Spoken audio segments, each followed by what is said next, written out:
careful not to be afraid of the roads we've yet to go. So on your way, please be careful of the dangers that lay ahead.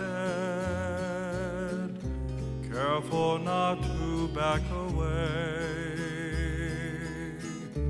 We will find a better way. So on your way,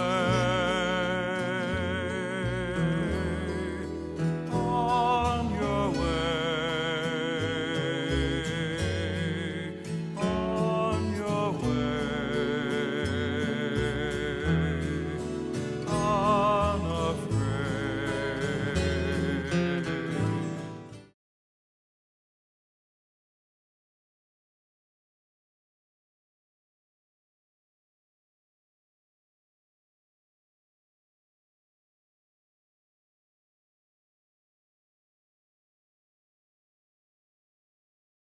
Also, not only a successful musician, entertainer, producer, composer, she also is the president of the Hawai'i Academy of Recording Arts, and she represents the future of what music making, what music enjoying is here in Hawaii. So please, a warm welcome for, I hope she shows up at this door, Kalena Parish.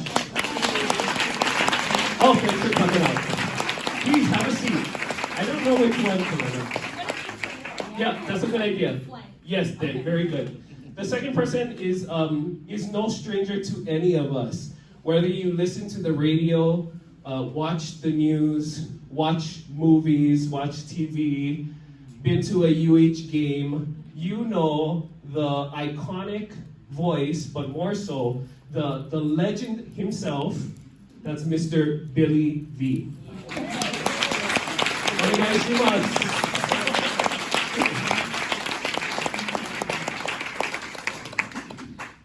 The third panelist, we had to think through, Sky and I were talking a bunch about who the third panelist will be. Since tonight's conversation is about Robert Cazimero's musical contributions over these past 50 plus years, who would be that best person to talk about that? Ladies and gentlemen, Robert Cazimero.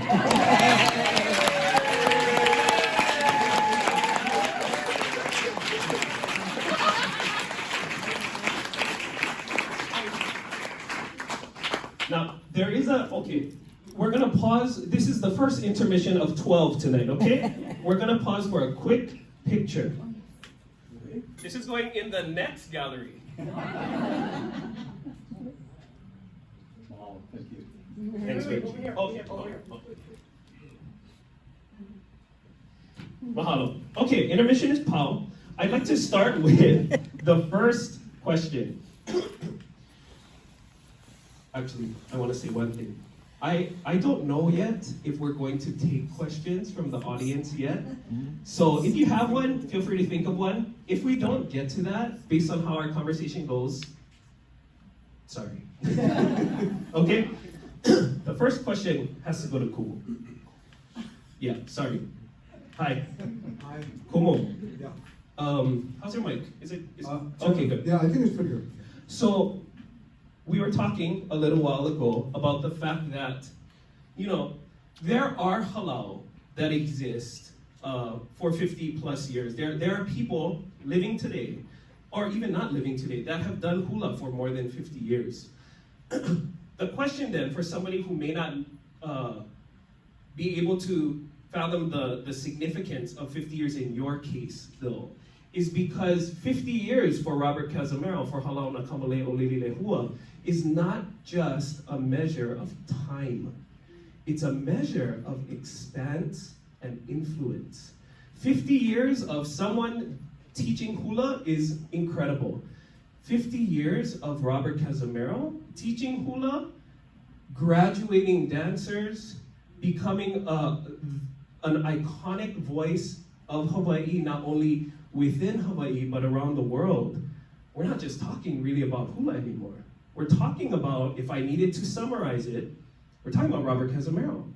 And this entire gallery is really just a few snapshots, not of 50 years, but of that expanse, of that influence. So, that's the context, kumu. How do you like any of this stuff on the wall?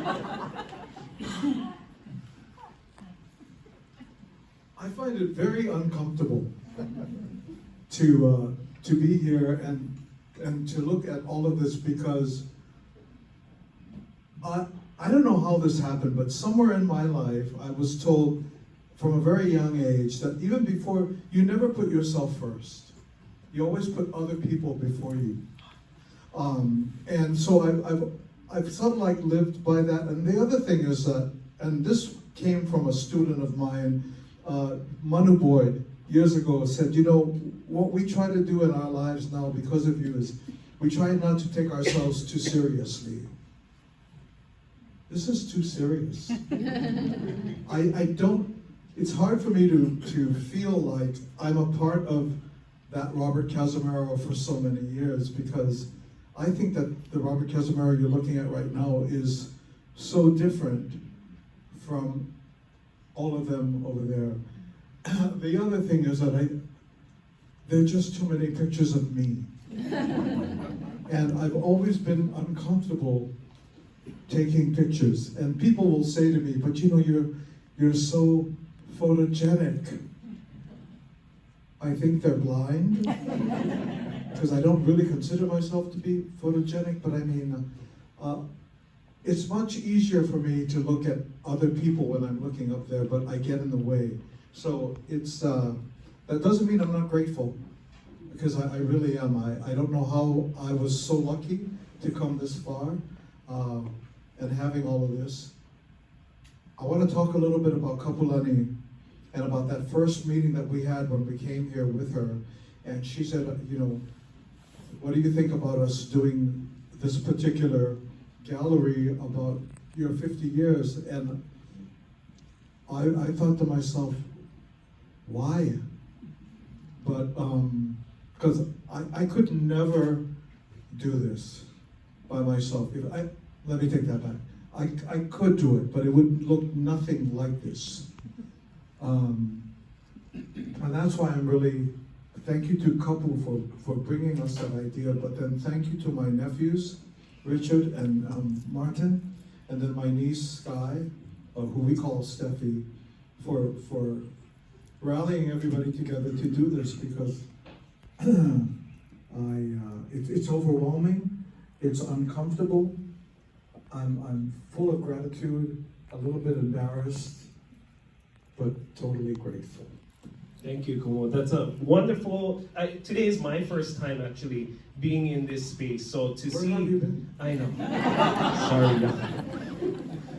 No, let me ask you again. Where? Okay. Thanks everybody for coming. I want to zoom in on a particular question, because that wall is over there, and that'll get us to my next question to Billy. But I'll save that. Kumu. There are people on that wall behind us, that blue wall, that I believe they're called, influence. They're labeled influences. Now, I have to assume, right, some of those influences are for hula, some of them are for music, some of them are for both. Since tonight is about music,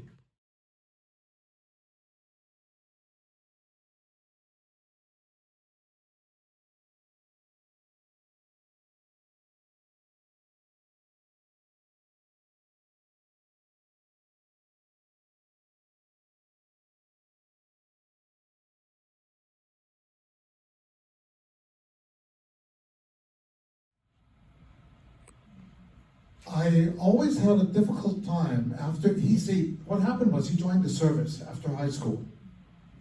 He was 7 years older than I was. And it was just an understood thing when we performed that my brother Rodney was the voice. And when he went away and then we became part of the Sunday Manoa, suddenly I became the voice. And The first time he came home and came to see us at a place called Chuck Cellar in Waikiki, I had a really difficult time singing in front of him. And when I finally went up to see him, you know, he kind of like basically told me, look, this is your time. Don't worry about what was before. Just sing. Just be the singer. And although he may not be on that wall, he was definitely an influence in my life. And so that music thing was always a part of the family. And then there's Roland over there too. Now, Roland, oh God. Roland was a trip. I mean, it didn't start up, wait. Roland was always a trip from when we were kids. He was so different. He was very much like my father. I was more like my mother. Anyway, from Roland, I learned music from Roland, but more from Roland, Zach. I learned how to life and how to work with somebody who's so different from you. And I'm sure it was the same way for him too. I mean, it couldn't have been easy for him having to deal with me, because it certainly wasn't that easy for me to deal with him. But when it comes to the influence of music, when we met John DeMello, and John DeMello said to us that we needed to decide whether this is what we really wanted to do. You guys really want to do this? And we made a conscientious decision that it being show business that we were in, that the business would always be the most important part about the show. So no matter what kind of disagreement we would have as family members, as brothers, that we would resolve it because we had committed to the business side of it, which I know for me, that really helped me stay on that somewhat straight and crooked path at the same time, because especially as we got older, it was not easy working with Roland, and it was definitely not easy working with Robert. So the musical influence, definitely family.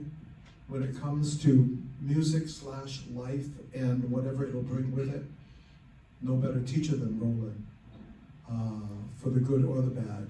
And in the end, I'm just grateful for that, I guess.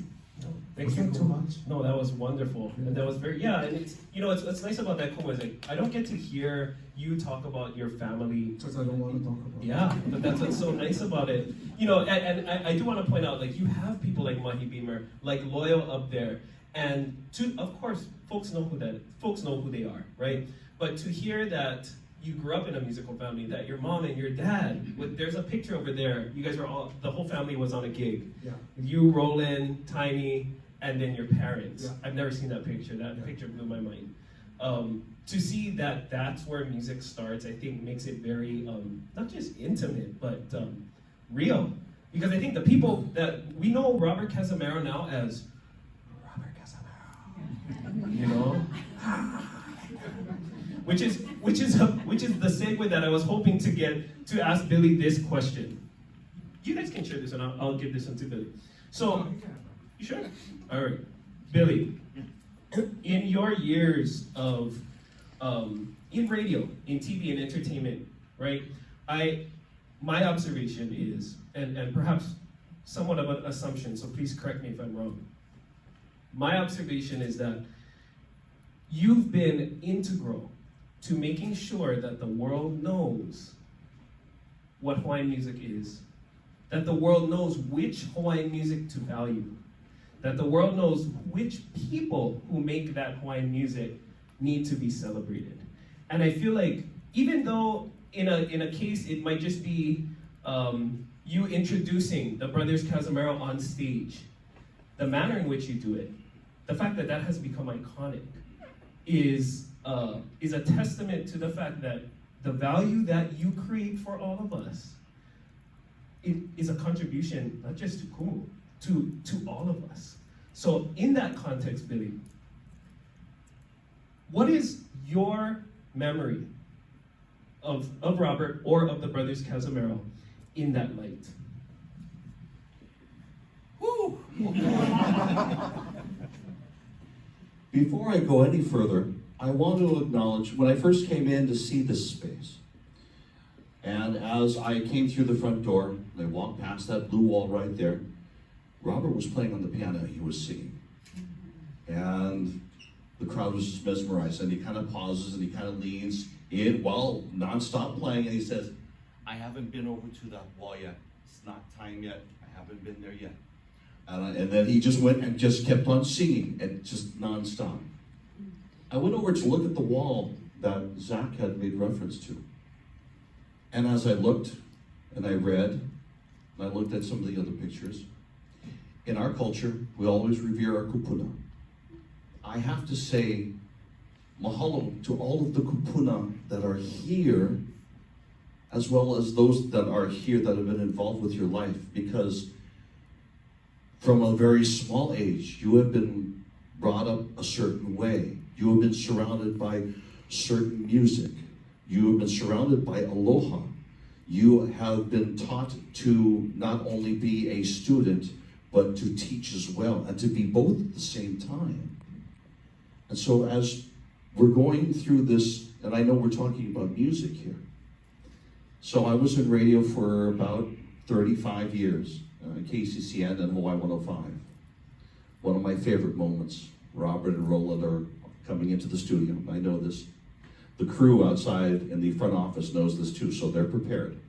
They make sure that they have water. If there's anything else, if John DeMello's called, can we make sure that we have anything for them? And he's always, no, they will be fine. Just okay.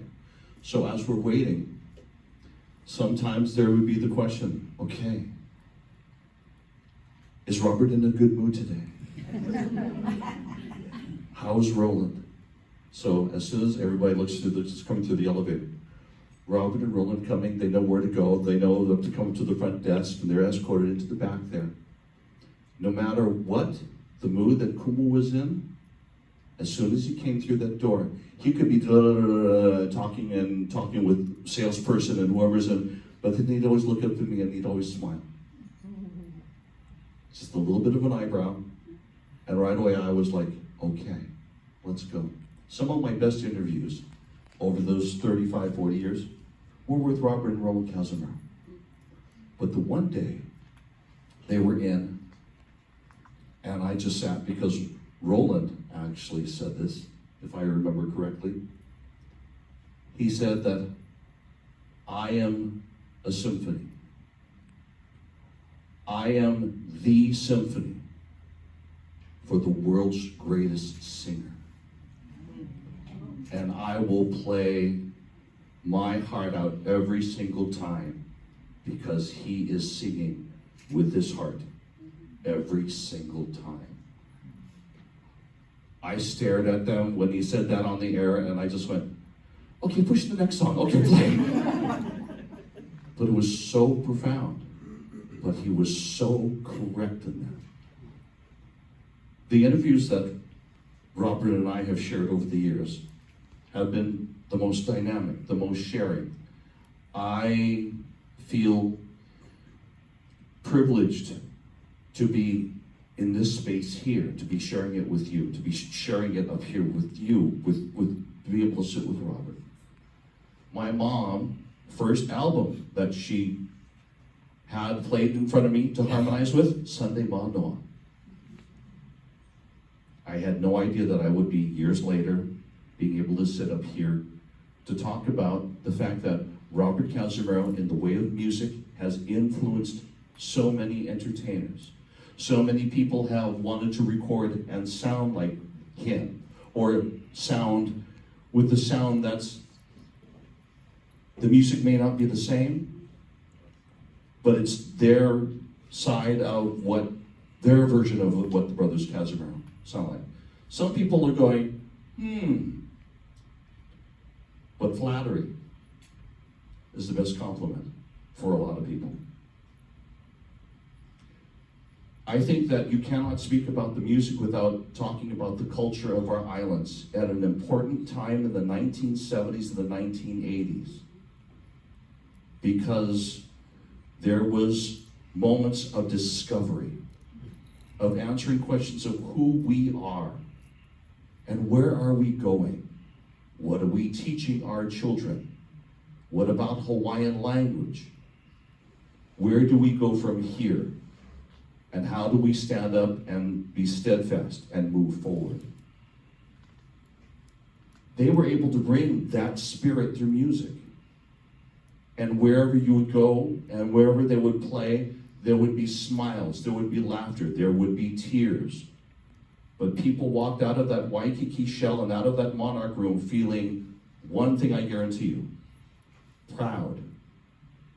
Proud of what they just came from, proud of who they were and that they were there to experience that. I think that that is one of the most important things, bringing pride to our lahui. We have somebody who set the bar high, and we want our children to attain that and go past that. And the sky's the limit. But somebody's got to set the bar, and Robert and Roland Cazimero, Roland Cazimero on his own, Robert Cazimero on his own, have done that time after time over the years, and Robert's still doing it. The music is part of a hula, and when we see them out there at Merry Monarch Festival, even before they hit the stage, you see him walk out. Already people are clapping, they're smiling. Hey, look, I'm getting chicken skin. I want to go to Hilo now. I don't. But these are the life experiences that he has brought to people from around the world who have come here, experienced that, the music, the sound, the aloha. And we hope they take it with them, because Lord knows our planet, our islands, our aina, our people need it now more than ever. Billy, that was just so wonderfully said. Thank you. Thank you. I'm going to do one more question and then we're going to go to Kalena, okay? So, and I'm going to ask Kalena the same question, okay? So, yeah, and I'll do it as the second one. Can you tell we didn't practice for any of this? Okay, there's zero prep here. Billy, so many years ago, say kumu wasn't born. Let's just hypothetically. Now, all of these years later, now, what would we be lacking? Life experiences. Wow. Life experiences. Some of you may have remembered your first Brothers Cazimero album. Maybe it was a cassette tape, maybe it was an 8-track tape. We have to explain that to this generation of what those are. Maybe it was being at the Monarch Room. Maybe it was being at the Waikiki Shell, which would seem like a whole Kamehameha Schools reunion. Thank you very much. It was a reunion for everybody. You took extra leis. You brought coolers of leis because you knew you were going to run into family, and if you never gave leis to one of your aunties, all you would get cracks. But that was part of the experience. The leis, the smell, the sounds, the laughter, the caring, proud, everybody wearing Hawaiian flag, colors, shirts that are expressive, or maybe they were just wearing their best aloha wear. Get some uncles, they would never be caught out of the house, but come Mayday, they're going to put on that aloha shirt, even though it's probably some 25 years old, and they were going to go down to that concert. Life experiences. When you talk about the music of the 70s and you talk about the subject matter, you cannot talk about that without mentioning people that were part of the 70s, the late 70s, that time period. George Helm, Paulani Vaughn, Robert and Roland Cazimero, Ledward and Edward and Dennis Proval, the Hui Ohana. See, as I say these names, you're sitting there, you can remember where you were. You knew what you were doing. You could taste food almost from the luau back then. That's the power of music. That's the power of music with aloha, with intent. And it's those kinds of life experiences that come back around to you when you hear the music again. You're transported back to yesterday. You knew exactly where you were when you were listening to that music. I don't know if I answered any of his questions, but that's the only thing that came to mind. Life experiences. Okay. Like some kind of musical answer or something, but it's like, no, like you changed, his birth changed our lives. That's what you're saying. It has.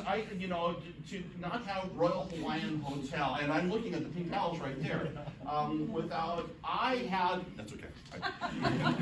I was in Konawaina High School. In my senior year, we did. Oh, sorry, I got to do that for Kevin. I was in Konawaina High School. We emulated Kamehameha schools. We had a song contest. We sang Vaika in our first year, in our junior year. And we won. Kawailele Uanu was senior year. And so, those music, that's a life experience. They have to go through singing rehearsals, singing that music over and over again. And now whenever the song is playing, I'm singing parts. I'm not even just singing the main melody, I'm singing parts. But without the popularity of those songs at that time, that would have been changed right there. No May Day concerts? What? I can't conceive that. It's so true. And Kalena and I are roughly the same age, right? Okay, so He's a little older. Who's a little older? You're a little older. Actually, no, I don't know. But I have to say, and I told Kumu this before we started doing May Day, is that I've never been to the show. I've never attended the May Day concert at the show. But I hear all these stories, right? And I can only imagine. Have you been to the May Day concert? Not at the Waikiki show.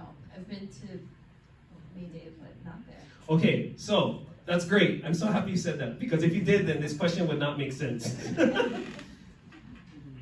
I think, Kalena, you, maybe we, are from are of a time where a lot of the things that Billy's talking about, we weren't there.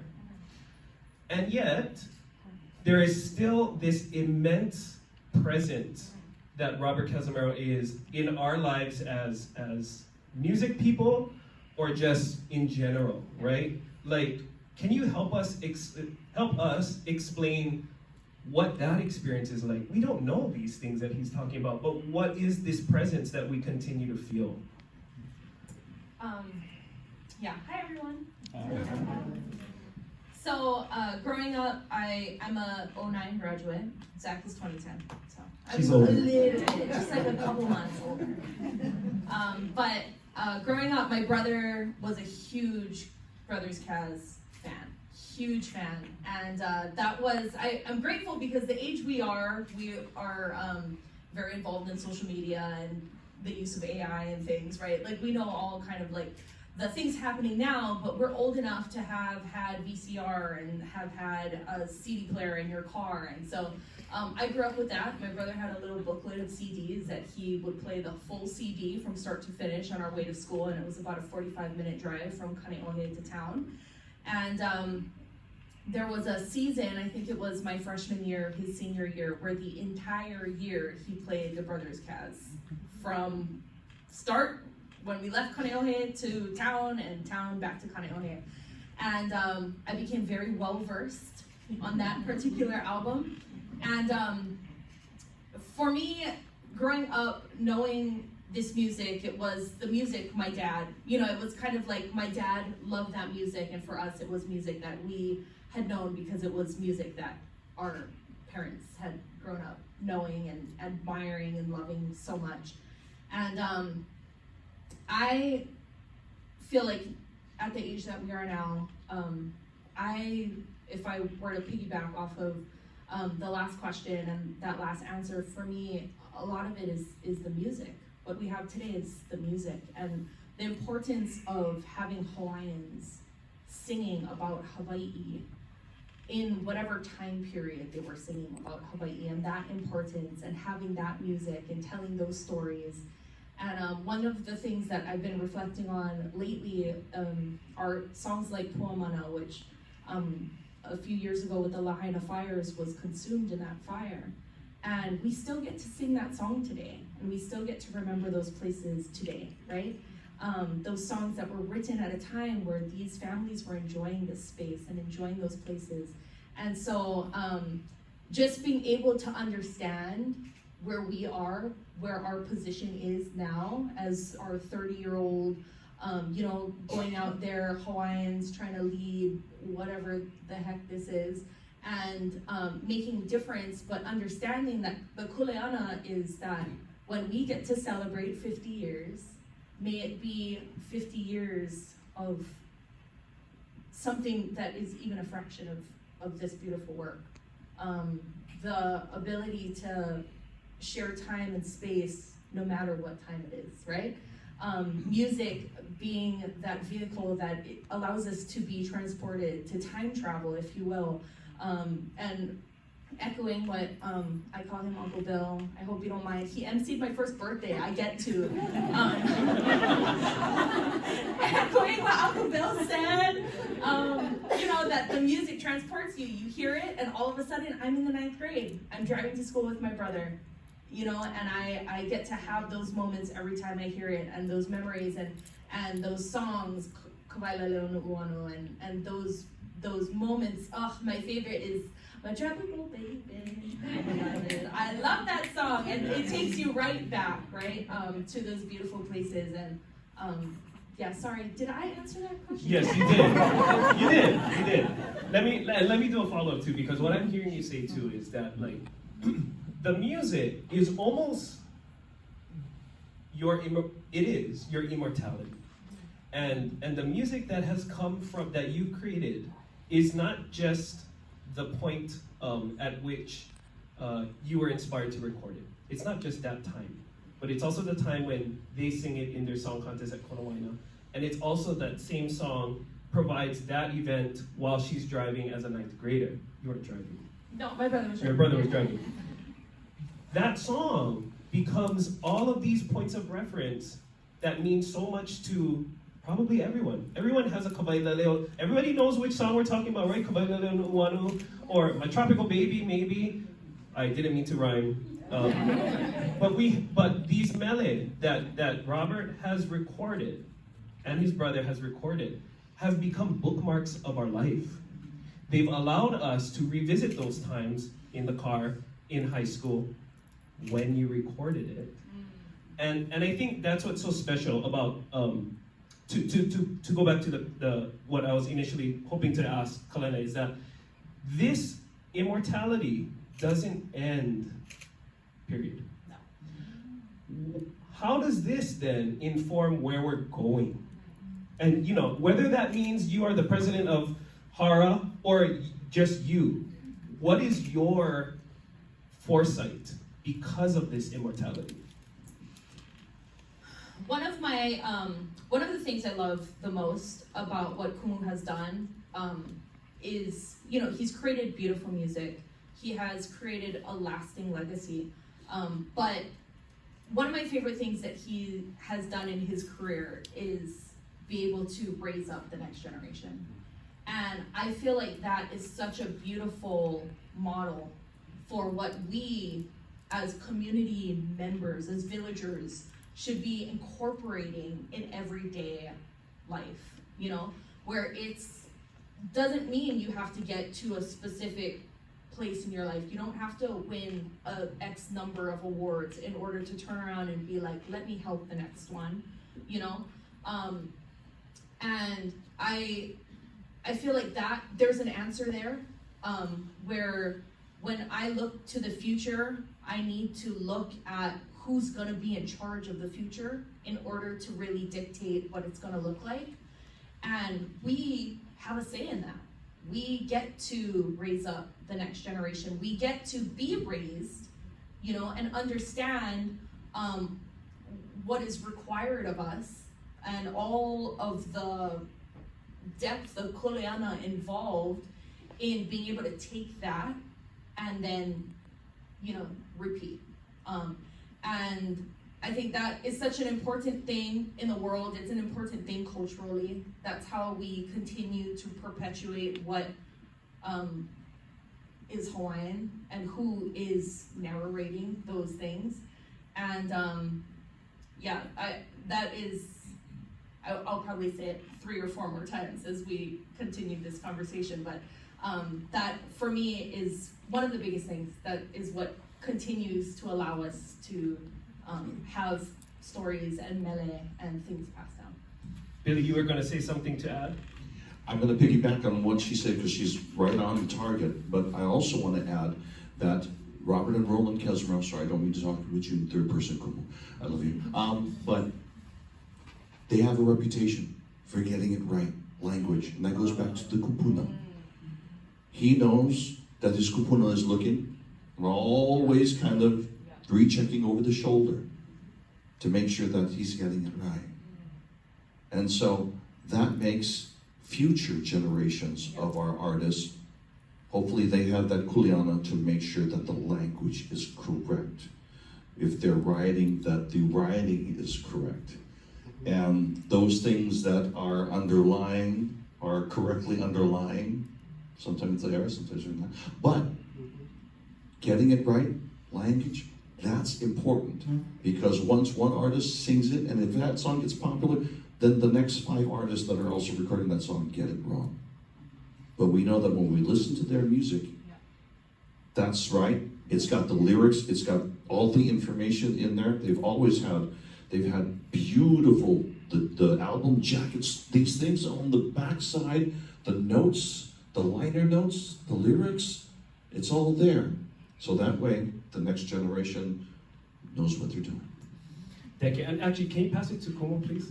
So, Kumu, this reminded me of a story. I think it was, I saw an interview. It was either you or your brother, and you guys were talking about the fact that you've said this story before about like how folks would say that you were bebopping the music at the time. Yeah.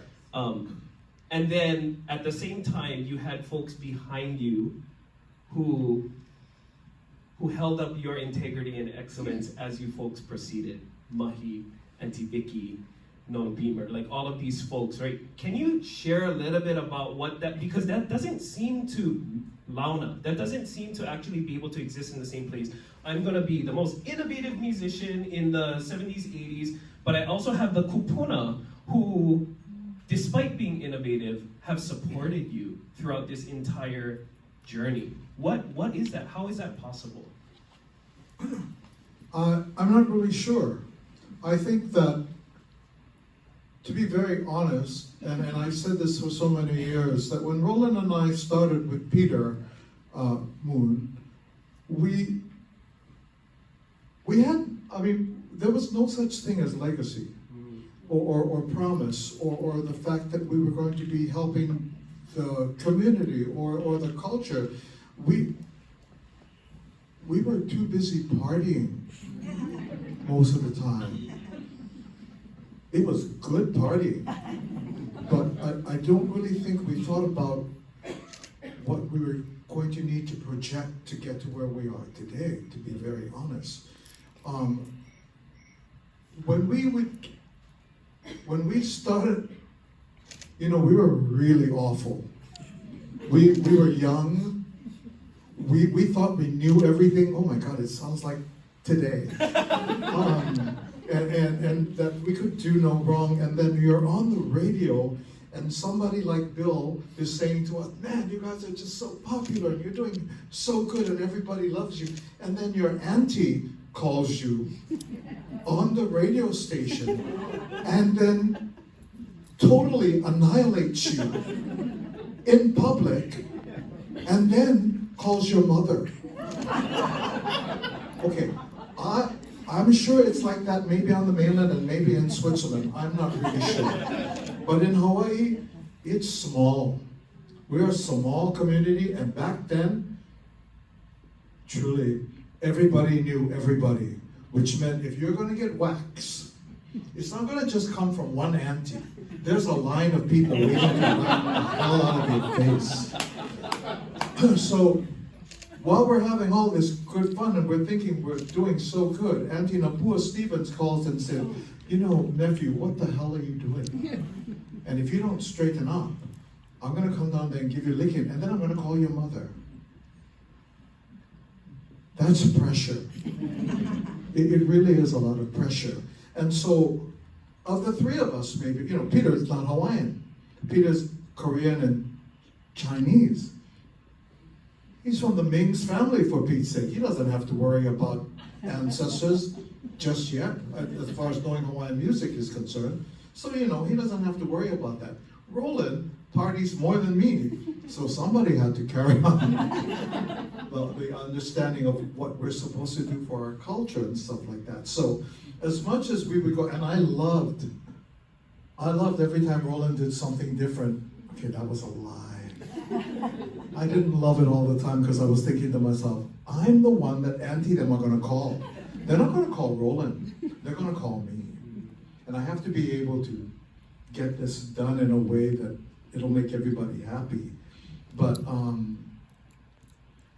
I just became that designated person, and I took on that kuleana because it just was the way it was supposed to be. And I couldn't fight it, because as much as I wanted to change things, I did believe in the sanctity of tradition. Which, if you don't mind, this kind of like takes me towards hula, because there was an article done years ago of Zachary Lum A, myself, and I think it was Frank Hewitt, and we were called the rebels of hula. And it was the same thing in hula that I had to go through. By the way, this whole process this evening, it's made me I am so nervous right now. My heart is beating so fast. If I should die, thanks, it was a great time. But my heart is just beating so, I'm trying to take a breath so that I don't say too many stupid things. But when we started doing hula things, I wanted to go like, I love ballet and I love modern dance, and even when people were down on the floor and there's something I couldn't do, I wanted to get on the floor too, and maybe to just lie there for all I know. But I wanted to do things that weren't necessarily traditional. And then the more I got into it, like the music, then the kumus or my kumu would call and say, what are you doing? You know, not even like, what are you doing? But like, what are you doing? Which has a tendency to hurt you more when it's gentle. So basically, whether it was music or dance or life, the idea of being guided by people, whether you know them or not. Because when you're in the public eye, like how I am, I mean, each of you here have an opinion. We all have an opinion of how and why and what you think I've done, what I was supposed to do, what I still need to do. And then on top of that, I have to think about how it's going to be good for me. And finds that even ground. And I think that's part of why I'm so nervous sitting up here too, because somebody later on, maybe 50 years from now, is going to say, Robert Cazimero said at the ʻIolani Gallery back in 1572. This and this and this and this. Now, what do you say about that? As difficult as it was at the time, especially because partying was so important, I'm really glad it's all happened. And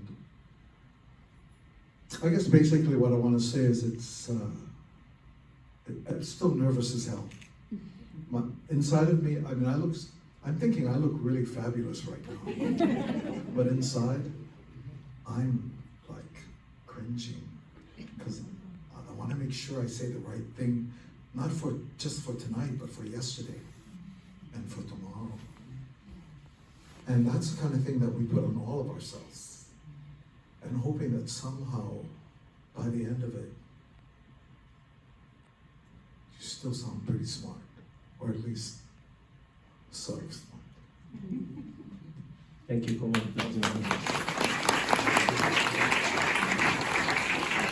10 more minutes before we're supposed to flicker the lights. Okay. But I want to do like a quick, sometimes I go back and forth with like the lightning round where like I ask a question and you just, a very few word answer. Okay. But let's try it anyway, okay? So, Billy, I'm going to start with you, and then I'll give everyone some time to think, right?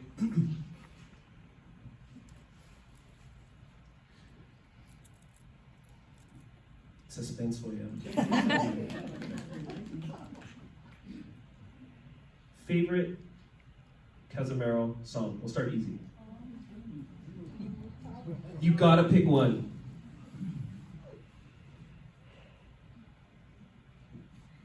I'll go first. Okay. The Beauty of Mauna Kea. I love that song, and I live now in Waimea with my husband, and it just like even more so, it's just the best. Yep. Hurry up. Yep.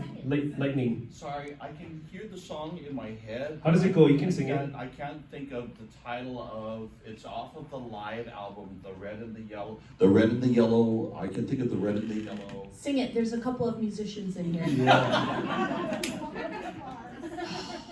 How does it go? La la la la la la la la No, Mike. Yeah. Okay. Yes. Yep. Kumu, favorite song. Favorite recording Of the Brothers Cazimero. or yours? I bet I go with the Brothers Okay. Cazimero. I would say that it's a song that, oh God, I've been listening to it a lot. When we did that album, I think it's Hawai'i in the Middle of the Sea, that we did at Tippy's house in Waimea, Uncle Tippy Guerrero. And Roland wrote the song. I don't know whether he wrote it there or not, but we had our friends with us. My best friend, Kaipohale, and our other good friend, Kauanoe Kamana. They had come to Waimea, and they took his song and they translated it into Hawaiian right there, and we recorded it. And it's called The Dangers of the World. And I love that song because Roland wrote it, and because it really gives you an insight, not into Robert's world, but into Roland's world, which is, I have had more than my share of accolades come my way as being the brother Cazimero. Roland, in so choosing to be the orchestra, as he called himself, willingly took a back seat so that I could be the voice. And I'm guilty of the fact for so many years, oh God, I can't believe I'm gonna freaking say this, of enjoying the popularity. I was like, yeah, this is my brother Roland, but hey, I'm Robert.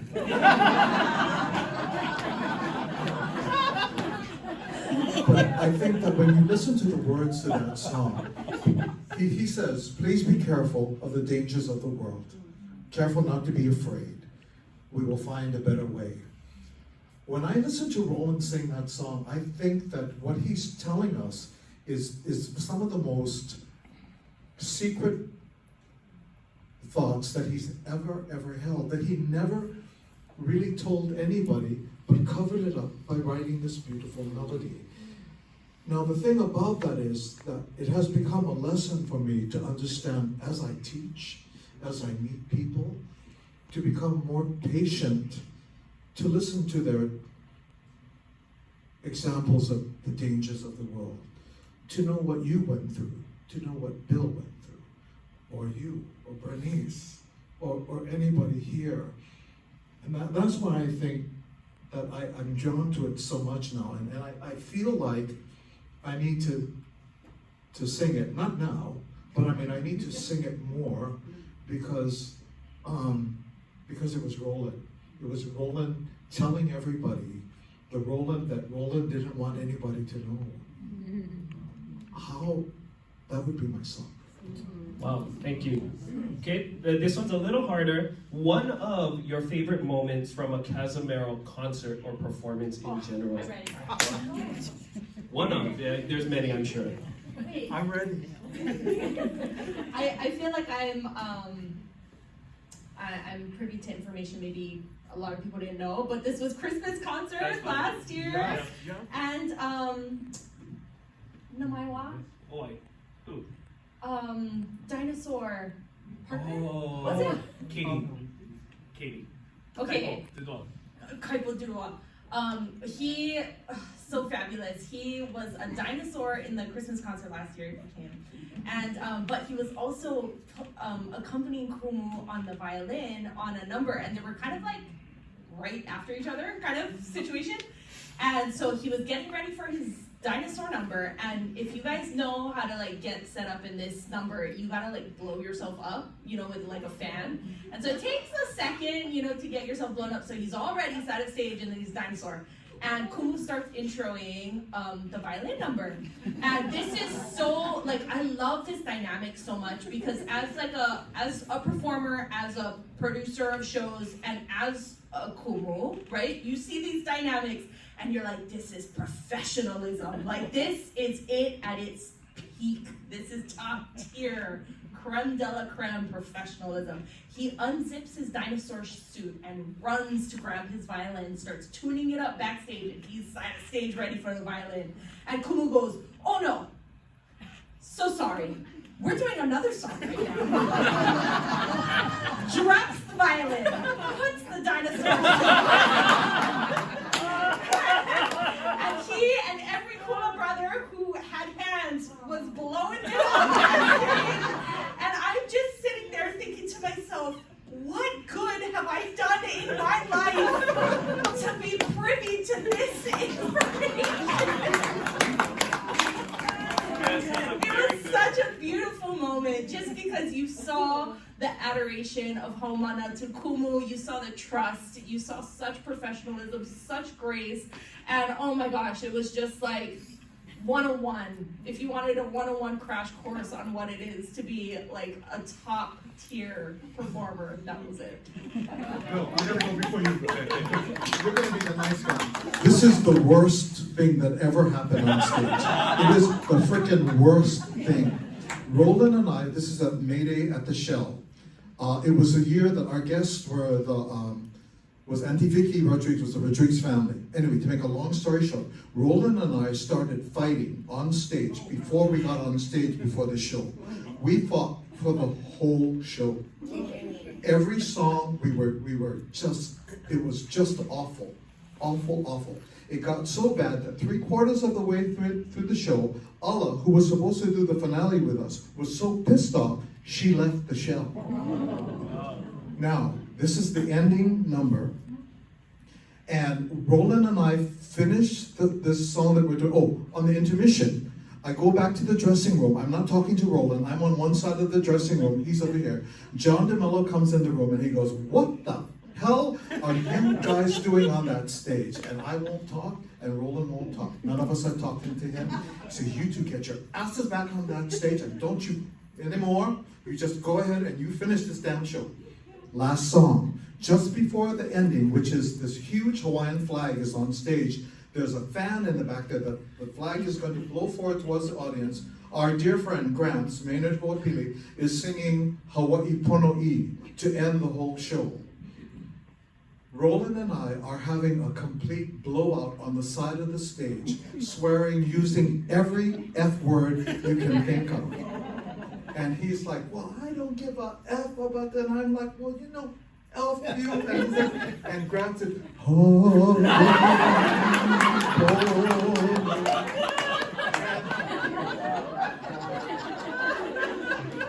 and then we walk off the stage. Roland goes straight to his car and he leaves. And I'm the only one left. And all the dancers are looking at me like, what the hell do we do now? And then I have to pray because the food is ready to eat. It was one of the first and worst, awfulest times with the Brothers Cazimero.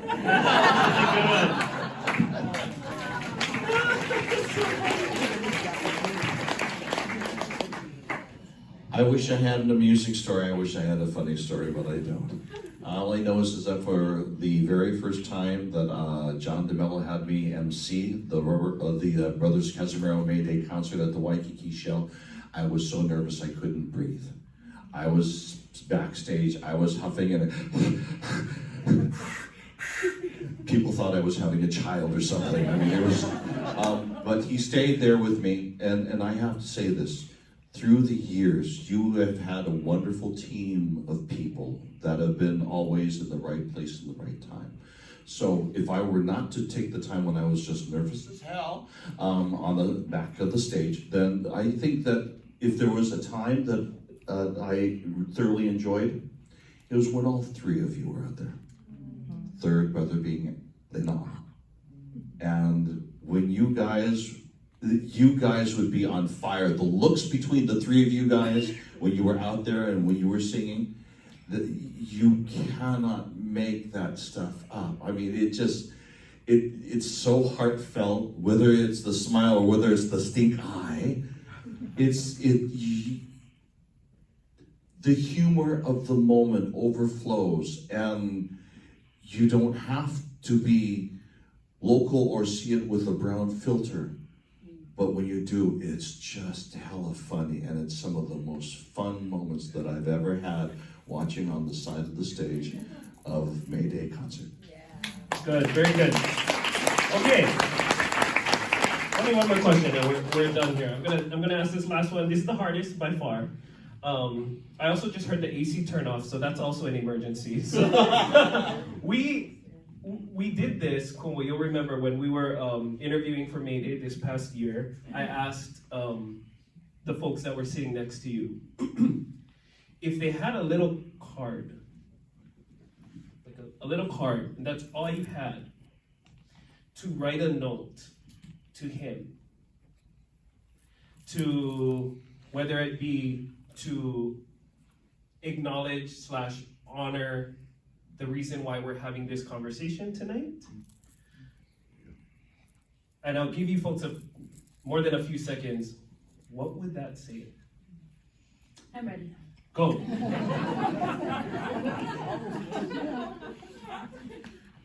I would say that in my 20 years of being able to perform with my dad, I understand that there's a lot of glory and a lot of beauty and a lot of wonderful performances. But one thing that a lot of people don't see is sacrifice, hardship, the things that really take a toll on artists.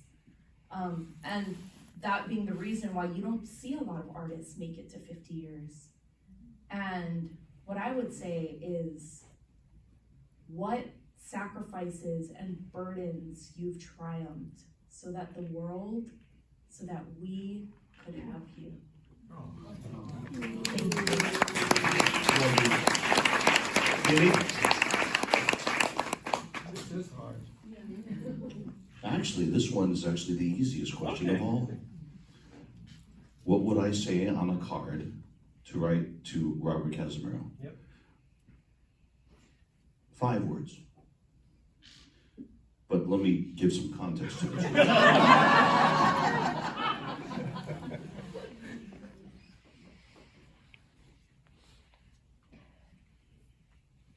There's only one you.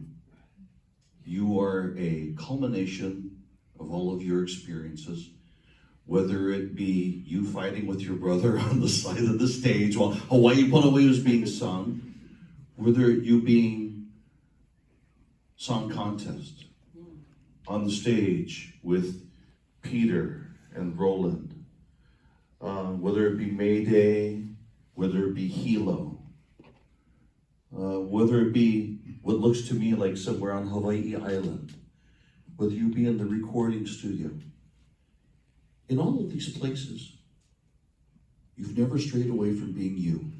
You've never strayed away from doing what you thought was right in that moment. Maybe you might think of, maybe I shouldn't have said that to my brother. Maybe you didn't double think about that. But either way, we on the outside get to watch and see what you do and how you do it. With intent, thinking about the past, knowing that you have your ancestors behind you and watching you. And in the here and now, to look forward to what hopefully other artists are paying attention to. Thank you for being you. That's what I'm going to say. Kumu, you get the last word of the night. Yep. You know, I have recently fallen in love, I never thought I would bring this up, with a book that my friend, Ari lives in Boston, and we've been friends for years. But she sent me this book several years ago for Christmas called The Horse, the Boy, the Fox, the Mole. And it's just a series of drawings and a conversation back and forth with these characters. And I too have 5 words that I think I'm very happy to live by and share with you. But you know, I am 76, so I have to go through this in my mind before I say it, because I have to make sure it's 5 words. Be grateful and be kind. With that, ladies and gentlemen, thank you for joining us for this great talk story. Julie B, Kalena Parish, Robert Cazimero. With that, we'll see you folks at the next panel and throughout May as we celebrate this gallery. Please drive safe. Mahalo nui for joining us. Aloha. So on your way, on your way, on your way,